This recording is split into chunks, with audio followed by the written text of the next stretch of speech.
Il est midi, bonjour à tous, ravi de vous retrouver en ce 8 août, c'est l'heure de votre journal, qu'on entame avec les principaux titres de l'actualité. Une trêve est entrée en vigueur hier soir dans la bande de Gaza après 3 jours de bombardement de l'armée et de l'entité sioniste qui ont coûté la vie à près d'une cinquantaine de Palestiniens, dont des enfants. La situation humanitaire est dramatique. L'hôpital El-Shifa lance un cri d'alarme dénonçant un manque de médicaments et une crise des médicaments.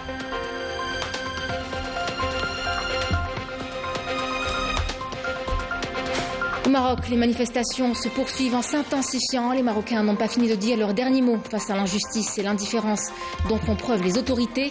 Les Marocains semblent décidés à faire tomber le gouvernement d'Arnouch, accusé d'appauvrir le peuple. Un sit-in est prévu ce soir devant le Parlement marocain pour dénoncer la normalisation avec l'entité sioniste ainsi que l'agression sioniste contre la bande de Gaza.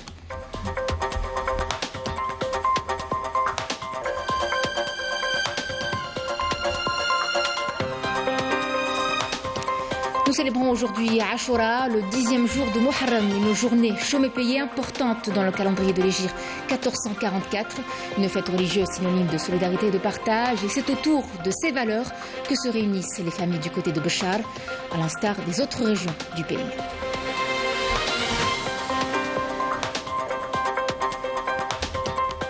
Industrie agroalimentaire, nous vous parlerons d'un groupement qui alimente le marché de plus de 2 millions de quintaux de pâtes, de farine et plus encore. Plusieurs lignes de production donc pour répondre aux besoins du marché local. Nous irons aussi à Al-Taraf où une unité de production de triple concentré de tomates se dirige vers l'exploitation après avoir atteint l'autosuffisance.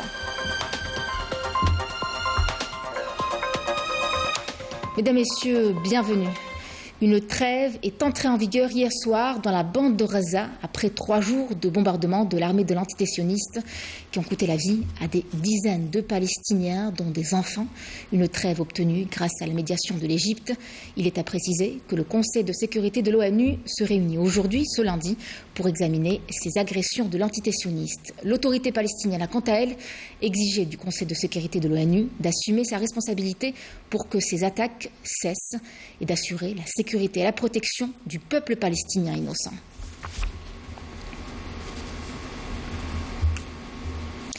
Près d'une cinquantaine de Palestiniens, dont plus de 15 enfants, sont tombés en martyrs depuis le début des agressions de l'entité sioniste dans la bande de Gaza. Plus de 300 blessés sont aussi enregistrés, encore provisoires. C'est un bilan qui ne cesse d'augmenter d'heure en heure. La situation humanitaire est dramatique. L'hôpital El-Shifa lance un cri d'alarme, dénonçant entre autres un manque de médecins, une crise des médicaments. Une de nos équipes est sur place et nous a fait parvenir des images qui, vous les verrez, font froid dans le dos. Wissam Abou Zaid et Amel Bouarba.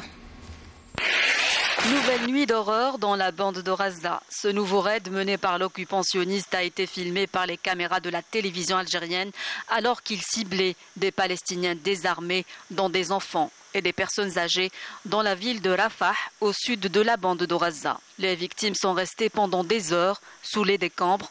Leurs corps sans vie ont été retirés par les brigades de sauvetage et les citoyens.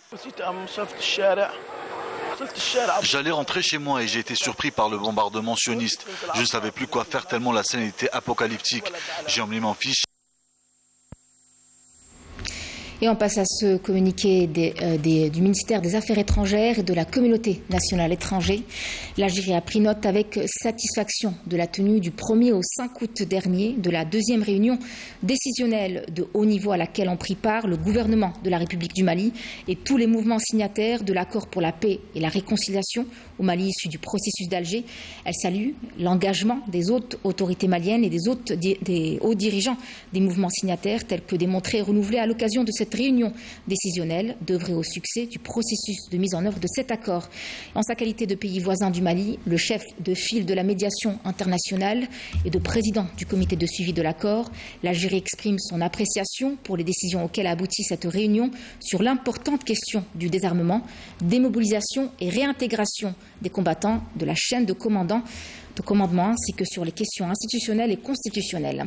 Ces avancées ont le potentiel d'amorcer une nouvelle dynamique dans la relance du processus de mise en œuvre de l'accord pour la paix et la réconciliation au Mali issu du processus d'Alger que le contexte régional et international rend plus que jamais impérative.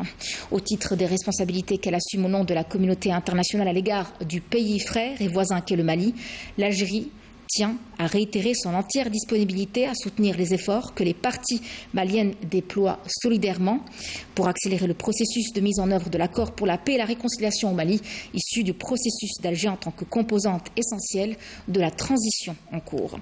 Les consultations politiques algéro-maliennes prévues à l'occasion de la visite à Alger du ministre des Affaires étrangères et de la coopération internationale de la République du Mali, Abdoulaye Diop, s'inscrivent opportunément dans cette perspective. Justement, le ministre des Affaires étrangères et de la communauté nationale étrangère, Ramtan Lamamara, s'est entretenu hier avec son homologue malien, Abdoulaye Diop, qui effectue une visite en Algérie dans le cadre des consultations politiques régulières entre les deux pays. Au menu des discussions, à l'occasion de la réunion en tête-à-tête entre les deux ministres et de la séance de travail élargie qui s'en est suivie, figure notamment le renforcement des relations de fraternité et de coopération qui unissent les deux pays, ainsi que les perspectives d'imprimer une nouvelle dynamique à la mise en œuvre de l'accord de paix et de réconciliation au Mali, issu du processus d'Alger, dans le but de favoriser une transition réussie dans ce pays. Le ministre malien, Abdoulaye Diop, a salué l'engagement personnel du président de la République, Abdelmadjid Tebboune, en faveur de la paix et de la stabilité au Mali, en réitérant la reconnaissance de son pays pour la solidarité active manifestée en tout temps à son égard par l'Algérie. On écoute le ministre des Affaires étrangères malien.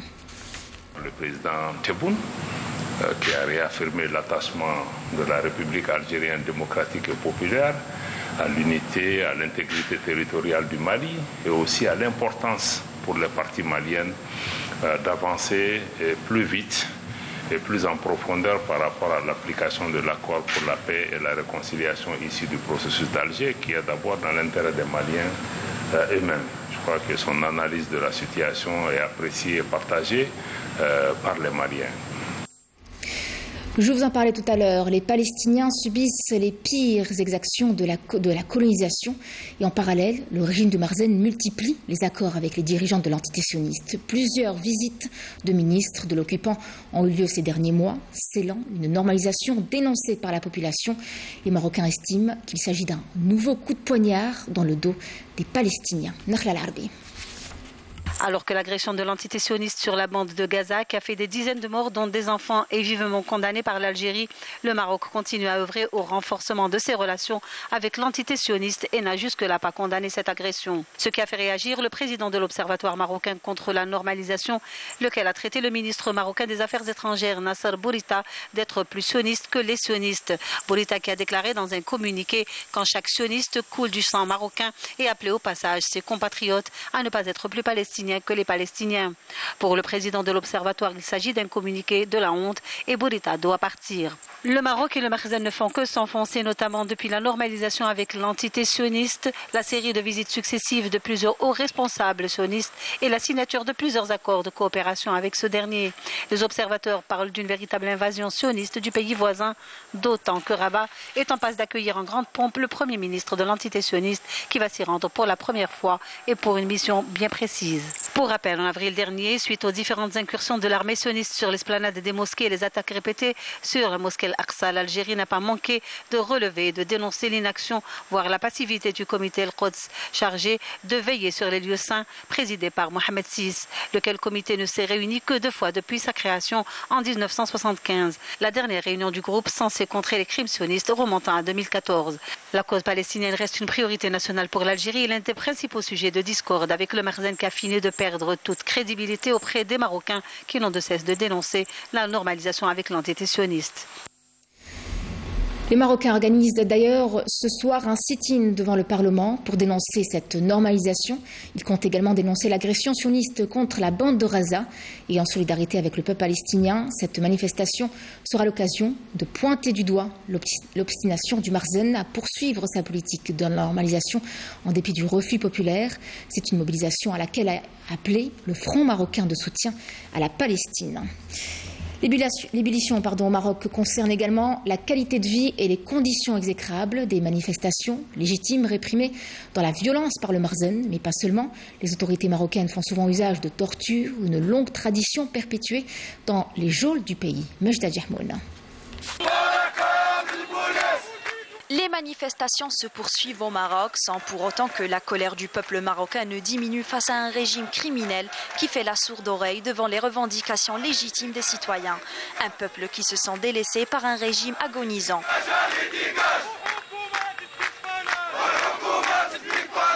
La liste des revendications s'allonge de jour en jour entre la hausse des prix, les violations des droits de l'homme, la normalisation avec l'entité sioniste, les atteintes aux libertés, la dégradation du pouvoir d'achat et sont devenus le menu du quotidien amer que vit le peuple marocain.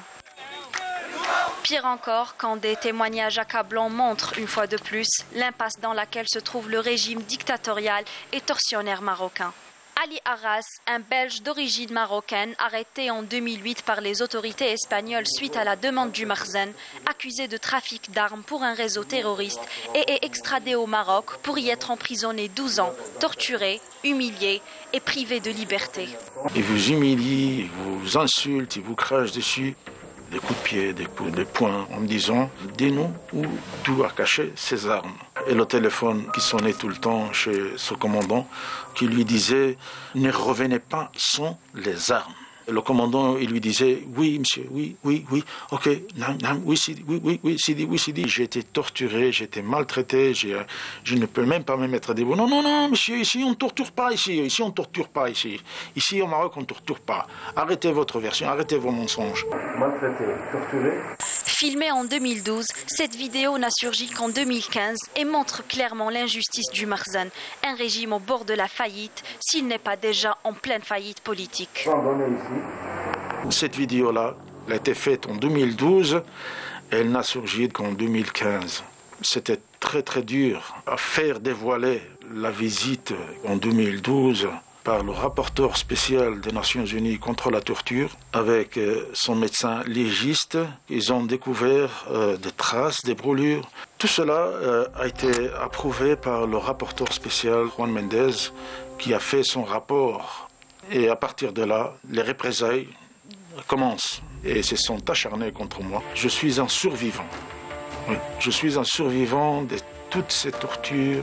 Depuis sa libération le 2 avril 2020, Ali se bat pour prouver son innocence, mais surtout pour dénoncer la criminalité du Makhzen et ses atrocités et multiplie, lui et ses compatriotes libres, leurs manifestations pour exiger une vie digne et des droits les plus absolus.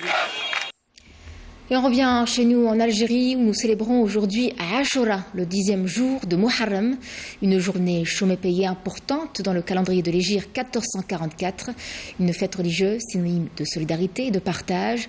Et c'est autour de ces valeurs que se réunissent les familles du côté de Béchar, à l'instar des autres régions du pays, bien sûr. Rites, traditions, coutumes, spiritualité et histoire de cette célébration religieuse, c'est avec Ayman Hanafi et Rina Lorari. Ashura est synonyme de partage, d'entraide et de solidarité. Comme chaque année, les Algériens célèbrent cette fête dans une ambiance spirituelle et conviviale. Notre religion a glorifié et honoré ce jour, qui favorise l'échange de visites entre les proches et voisins, ainsi que la réconciliation et le règlement des conflits entre les personnes. Selon le prophète Mohammed, que la paix soit sur lui, jeûner le jour de Ashura efface les péchés d'une année entière. En ce jour, les habitants de Béchar se réunissent au sein de la mosquée pour réciter le Coran, selon la sunna du prophète Mohammed, que la paix soit sur lui. Chaque année, nous jeûnons le 9e et 10e jour de Muharram. Et pour fêter ce jour sacré, nous nettoyons la mosquée, récitant le Coran et les hadiths et organisons un concours de récitation du Coran. Ashura est l'occasion de s'acquitter de la zakat, qui est l'impôt versé aux pauvres et nécessiteux. C'est une façon d'exprimer notre gratitude envers Allah.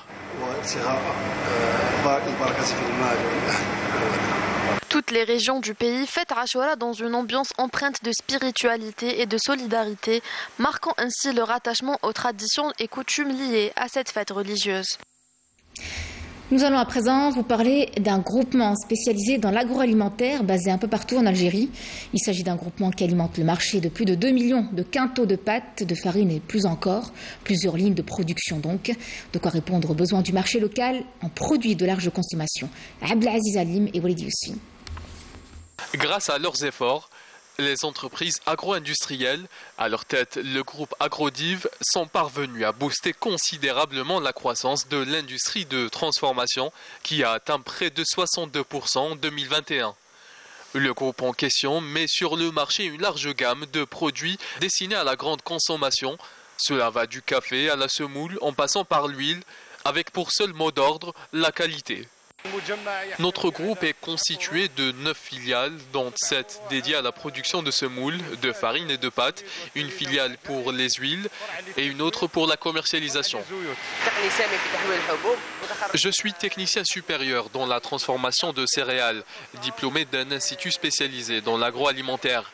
J'ai eu l'occasion de travailler ici. Je suis responsable de la chaîne de production. Grâce à ces 9 filiales, Agrodiv produit annuellement plus de 2 millions de quintaux de produits de large consommation. L'unité de Blida produit à elle seule quotidiennement 864 quintaux de pâtes alimentaires. Nous avons 3 lignes de production ici. Une ligne dédiée aux pâtes longues, une autre dédiée à la production de 7 types de pâtes courtes et une dernière pour le couscous. Nous commercialisons notre production dans 6 wilayas. Blida, Alger, Boumagdas, Tipaza, Ain Defla et Médéa. Nous avons plusieurs autres projets en cours et qui vont bientôt entrer en exploitation, à l'image du complexe de Bouira qui permettra de produire 5000 quintaux de farine par jour, un complexe de production de pâtes sans gluten à Galma et un autre dédié aux biscuits Al-Muhammadiya. Au total, le groupe Agrodiv emploie 7000 personnes, de quoi contribuer à la résorption du taux de chômage et répondre aux besoins du marché. Toujours dans le secteur de l'agroalimentaire, mais cette fois du côté d'Al Taraf, où une unité de production s'est spécialisée dans le triple concentré de tomates sans additifs chimiques, une matière jusque-là récemment importée en grande quantité. L'objectif est d'atteindre l'autosuffisance, défi relevé par cette usine qui désormais cible les marchés internationaux. Ibtissam Bedjaoui et Malim Damis. L'objectif principal de cette unité de transformation à Taraf est d'atteindre l'autosuffisance en triple concentré de tomates. À ce rythme, l'Algérie n'aura plus besoin de recourir à l'importation de cette matière. Nous avons toujours importé une quantité importante de tomates industrielles. Nous avons épuisé le trésor public de ce côté. Nous avons atteint l'autosuffisance depuis 2 ans et maintenant, on souhaite aller vers l'exportation. Pour ce faire, les transformateurs de la tomate industrielle misent énormément sur la qualité du produit final après avoir assuré le défi de la quantité. Notre produit est à 100% naturel. Comme vous le voyez, nous mixons seulement les tomates sans y rajouter un autre aliment. Nous avons des clients en Afrique, comme c'est le cas en Mauritanie et au Niger, où notre produit est très demandé et nous sommes prêts à en exporter. Nous sommes mobilisés 24 heures sur 24. Nous avons eu un bon rendement. Nous essaierons de maintenir le prix comme l'année dernière. À Taraf, 4800 hectares ont été réservés pour la plantation de la tomate industrielle. 10 000 tonnes de tomates sont transformées quotidiennement. Une moyenne importante qui permettra de réaliser les objectifs tracés. Et c'est à Tizi Ouzou qu'on vous emmène à présent, plus précisément à Etienny, qui a accueilli la fête du bijou il y a quelques jours. Malgré les difficultés que rencontrent les artisans, notamment en raison de la cherté de la matière, une grande participation a été enregistrée, au plus grand bonheur des commerçants réjouis de leurs recettes. Reportage, Naïm Al-Walish. Comme chaque année, la fête du bijou d'Etienny, qui a repris après 3 ans de rupture pour cause du Covid, a profité allègrement aux commerçants du village. Que ce soit les chambres d'hôtes, fast-food ou le tout nouveau resto Tajin, ces établissements font le plein tandis que leurs propriétaires se frottent les mains. On attendait avec impatience toutes les maisons d'hôtes, avec le bracelet d'argent, avec les restaurations, avec les citoyens du village. C'est une fête, ça, c'est la joie partagée. Je fais la table de dot, l'hébergement et la visite du village, en même temps acheter le bijou. Il y a du monde, ils sont venus d'Alger, de Bouira, de Bougie. On reçoit énormément de monde. Ça travaille pendant la fête du bijou. Les week-ends surtout, où l'on écoule plus d'une centaine de pizzas par jour. Il y a trop de monde le week-end. En semaine, un peu moins. Mais les jours de semaine, Café, épiciers et autres échoppes traditionnelles retrouvent également des couleurs à la faveur de ce rendez-vous culturel impatiemment attendu pour ses retombées financières. On vend les glaces, on vend que des boissons fraîches, à vrai dire. Comme il fait chaud, donc il faut de la fraîcheur. On souhaite recevoir beaucoup plus de gens ici à Beniani. Il y a beaucoup de monde. Quand il fait chaud, il y a une demande de l'eau. J'achète des gâteaux, du pain, du yaourt. Tout ça marche. Voilà. Et vous êtes content Bien sûr, heureusement. J'aimerais bien être à la fête du budget une année, pas 10 jours.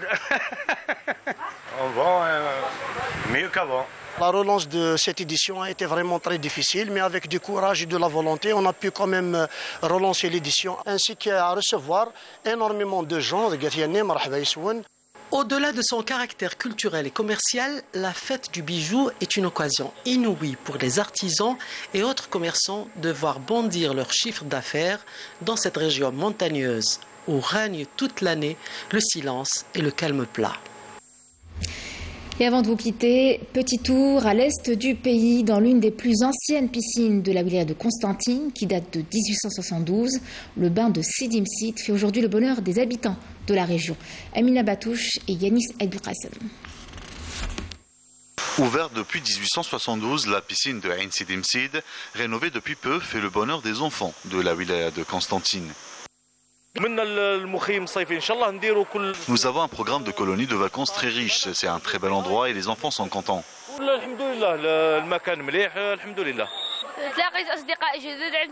La piscine est très propre et je me suis fait de nouveaux amis. Je suis heureux de nager dans cette belle piscine avec mes amis. Nous partageons de bons moments. Se trouvant au milieu d'un site archéologique, le palarium des bains de Sidi Msid, datant de l'époque phénicienne, laisse son voix à ses visiteurs. Cet endroit est magnifique et apaisant. J'invite toutes les familles algériennes à venir découvrir cet endroit. Je viens souvent partager de bons moments ici avec mes amis. Ces piscines, ces restaurants, son jardin d'été et ses attractions en font une destination de choix très fréquentée par les vacanciers. Donc voilà, c'était la fin de cette édition. Merci de l'avoir suivi. Tout de suite les nouvelles du ciel. Je vous dis à demain pour l'édition de la mi-journée. En attendant, vous le savez, 19h, retour de l'information avec Sabrina Rouabeh. Excellent après-midi à tous.